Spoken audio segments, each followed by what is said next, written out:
Sometimes in a function, a fixed number of arguments do not work, and a function should ideally take a variable number of arguments. For example, let's see the console.log. We can pass a single argument to it, or we can pass multiple arguments to it. That is, this function logs whatever arguments are passed to it. Similarly, imagine if we had a sum function, which of course does not exist right now, but we would like the function to add all the numbers that are passed to it as an argument. That is, whether we pass 3 numbers or 4 numbers, it should just add those numbers. Javascript provides a keyword called arguments, which is an object accessible to all functions. This object has all the arguments that are passed to the function, and they are accessible in an array-like fashion. By the way, be careful about this arguments object. It is array-like, but not really an array.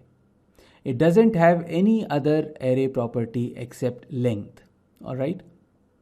So we can check how many arguments are passed with the length property, but apart from that, we cannot use this argument object as an array. Alright?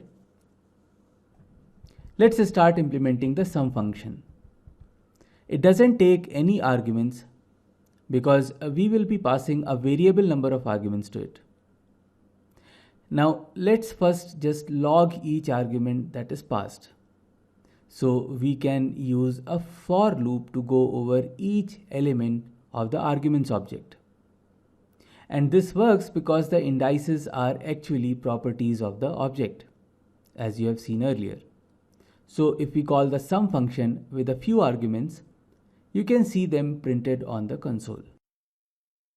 Let's make changes to calculate the sum of the numbers passed as arguments.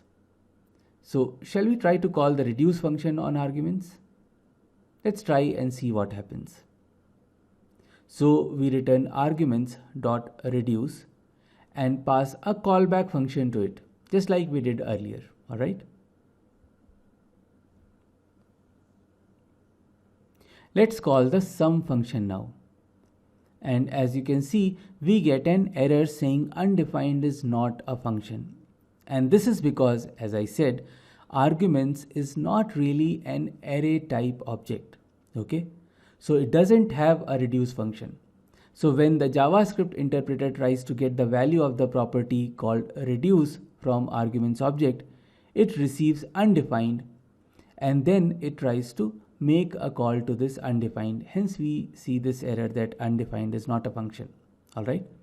So to be able to make use of the reduce function, we need to convert the arguments object into an array. So let's rewrite the sum function. Let's define a variable which will store the array, and we can make use of the slice function from the array prototype like this. This syntax may look little funny right now, but don't worry about it too much. You will learn about the prototype object in the next chapter. Now args is a real array of the arguments that was passed to this function. So now we can call the reduce function on args and return args.reduce and pass it the callback function. Alright? Let's call the sum function now with a few arguments and make sure this works.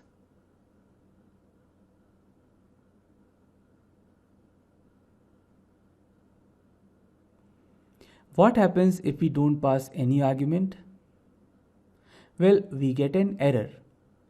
And I want you to pause here and try to think about why this error might be occurring. And you may want to watch the lecture on reduce function and how does it behave if we don't pass any argument for the initial value. Alright, so if we don't pass any argument, the array on which the reduce function is called is empty. In case you call reduce on an empty array, you must pass an initial value also. Otherwise, both previous as well as current arguments will be undefined in the first call itself to the callback function. Alright.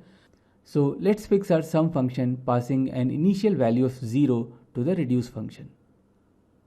So by now you should be able to handle functional programming quite well, at least as a beginner.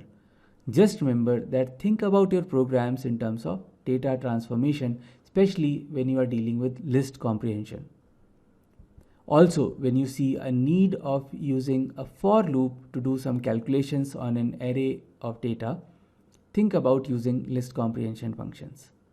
Now in the next chapter, we will learn how JavaScript supports object-oriented programming.